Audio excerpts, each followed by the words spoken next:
Yeah. Is it conceivable that you will ever visit Archie Bunker and he will visit you? I've thought about it quite often, and I wish you could have. The laughter on Sanford and Son wasn't just comedy, it was camouflage. Behind Fred's quick jabs and Lamont's patient sighs, behind Esther's sass and Grady's charm, there were secrets so sharp they could cut through the illusion of television magic. Viewers thought they knew this world. They thought the biggest surprises happened on screen. They were wrong. The funniest lines were born from the most painful truths, and the people telling them were carrying stories they almost took to their graves. Red Fox didn't just play Fred Sanford. He was a force of nature, irreverent, unpredictable, and impossible to control.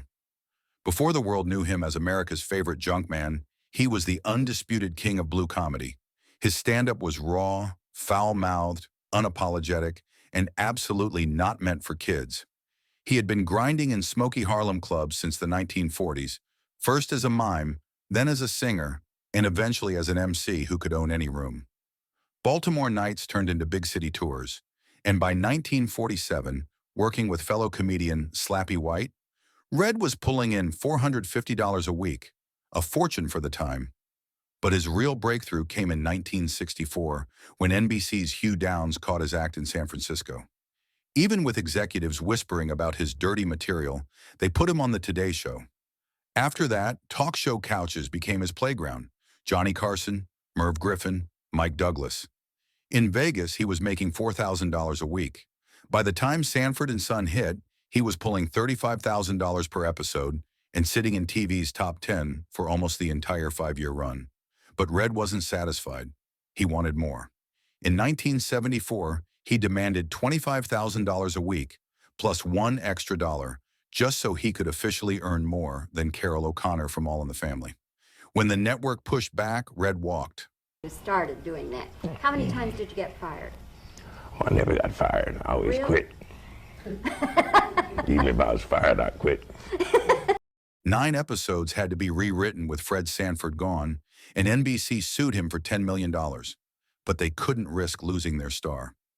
Red got his raise, his cut of the profits, and the satisfaction of knowing he'd won. Years later, he was on another set, filming The Royal Family for CBS with Eddie Murphy producing.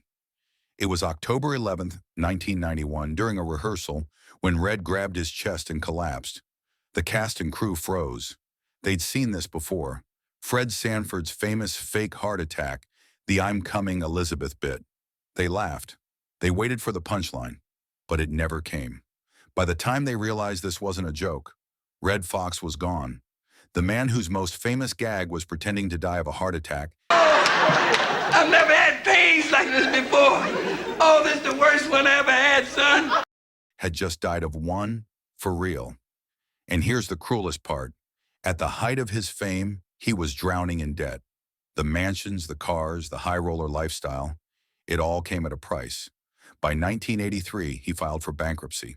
By 1989, the IRS had seized nearly everything, claiming he owed $2.5 million in back taxes. Fame had made him rich. His habits had made him broke. Behind the scenes, another battle was brewing. Many of the Sanford and Son writers were white men trying to script life in a black Los Angeles neighborhood. Red and the rest of the black cast didn't hold back. They told them flat out, "Black people don't talk like that." Fights got heated. In one infamous scene, Red insisted on using a racial slur in a courtroom episode. NBC panicked. Red wouldn't budge. His reasoning was simple. I can say it, you can't. He wanted authenticity, even if it rattled the network. And then there was Damon Wilson, Lamont, the long-suffering son. Off-screen, he'd lived a life no sitcom could capture. A Broadway debut at age 4, a dancer at the Apollo by 12, then a soldier in Vietnam, wounded in combat. The junkyard was fiction, but the grit was real. In 1977, when Red Fox walked off the show during a contract fight, Damon found out from a news anchor in the hallway. No phone call, no warning, just gone. Years later, he'd say, I forgave him and I loved Red, but I never forgot. And that wasn't the only thing he never forgot, because Damon Wilson was sitting on a secret about Sanford and Son, one that even the most loyal fans had never heard. Damon Wilson once dropped a revelation that stunned even the most loyal fans. In an interview, he said, "I never did an episode when I wasn't strapped." And then, almost casually, he added, "Red, too." That's right. Both Damon Wilson and Red Fox carried guns on the set of Sanford and Son. It wasn't a joke, and it wasn't for show. It was real protection. "You get ignorant, you're going to get bust on," Wilson said.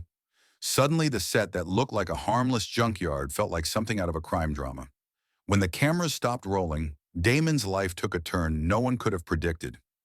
In 1984, he became an ordained Pentecostal minister, dedicating himself to faith and service. 10 years later, he founded Restoration House, a place that gave spiritual guidance and job training to former prisoners, helping them rebuild from nothing. He told his side of the story in his memoir, Second Banana, The Bittersweet Memoirs of the Sanford and Son Years. The title alone spoke volumes. He wasn't the star, he was the second banana, always in Red's shadow. Go take a bath. Go milk your goat. Man, I did all that this morning, man. Well, why don't you go back to Puerto Rico? But in those pages, he set the record straight about the show, the media, and the truth no one else had told. For Wilson, the memories were equal parts triumph and heartbreak. Then there was Lwanda Page, the unforgettable Aunt Esther. Viewers saw a sharp-tongued, Bible-thumping woman who could go toe-to-toe with Fred Sanford. He said just because he had planted a Garden of Eden, there was no reason to let the serpent in.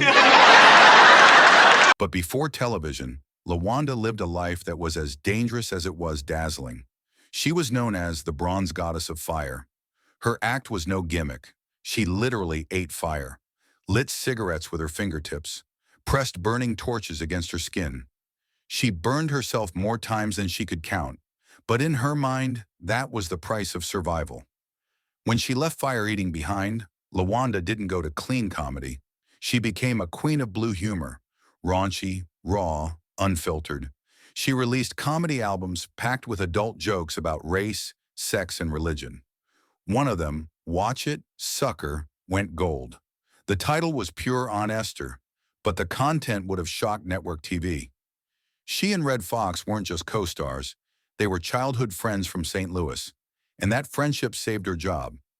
Early in Sanford and Son's run, producers wanted her gone, saying she wasn't ready for television. Red didn't just disagree, he threatened to walk off the show if they fired her. They backed down, and Aunt Esther became a sitcom legend. But fame came at a cost. The grueling filming schedule and years in the spotlight wore down her health. In 2002, she passed away at 81 from complications related to diabetes. Even in her final years, her name was wrapped in Hollywood myths. For decades, fans believed she was the younger sister of actress Lwanda Hamilton, who played Fred's sweet girlfriend Donna. It wasn't true, but the two were close friends, proving that some bonds off-screen were just as real as the ones we saw on TV. Beyond Fred, Lamont, and Aunt Esther, Sanford and Son had a whole cast of unforgettable faces: Grady, Bubba, Rollo. Each one brought life to the neighborhood, but behind the laughter were stories even more fascinating than what we saw on TV. Take Whitman Mayo.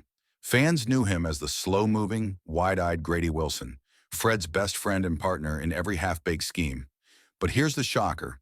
When Sanford and Son first aired, Whitman was only in his early 40s. That stooped walk and shaky voice, all an act inspired by his own grandfather. Before Hollywood, Whitman's life could have filled 3 lifetimes. He served in the U.S. Army, counseled troubled boys for years, worked on a dairy farm, picked grapes, ran railroads, and then, out of nowhere, played professional volleyball in Mexico for a year. After Sanford and Son, he even got his own short-lived spin-off. Grady moved into teaching acting at Clark Atlanta University, and, just to prove he could, opened a travel agency. Then there was Don Bexley, better known as Bubba, Fred's loyal but slightly clueless friend. What most people never knew was that Don and Red Fox weren't just co-stars. They'd been close friends for nearly 50 years before Sanford and Son even existed. Don was already a veteran entertainer, a singer, dancer, stand-up comic, and even the first black comedian to perform in the famous Borscht Belt hotels. It was Red who personally brought Don onto the show, giving him his very first TV role, at the age of 62. That bond was so real that when Red Fox passed away, Don Bexley served as an honorary pallbearer. And here's another twist. Don was more than 12 years older than Red, though on screen they seemed like lifelong peers. Nathaniel Taylor played Rollo Lawson, Lamont's slick, street-smart buddy who always seemed to have one foot in trouble. But off-screen, Nathaniel's life took a darker turn. In 1986, he was arrested alongside his brother in connection with a $200,000 burglary involving stolen computers and typewriters. His acting slowed after that, but he found a new purpose. Nathaniel opened a performing arts studio for young actors, maybe hoping to give them the kind of guidance that could keep them from making the same mistakes. And then there was Lwanda Hamilton, gentle, steady Donna Harris. Fred Sanford's patient, big-hearted girlfriend. She didn't have the wild backstory some of her co-stars did, but her career was a masterclass in longevity. She'd done Broadway, worked with the New York Shakespeare Festival, and went on to roles in The Waltons' Good Times and even Roots, The Next Generations. Off-screen, she shared nearly 50 years of marriage with poet and playwright Frank Jenkins until his passing in 2014. Sanford and Son made the world laugh, but behind every punchline was a cast with lives full of detours, heartbreak, and hard-won victories. Their bonds ran deep, their struggles were real, and their journeys remind us that even in the brightest spotlight, life is never just a sitcom.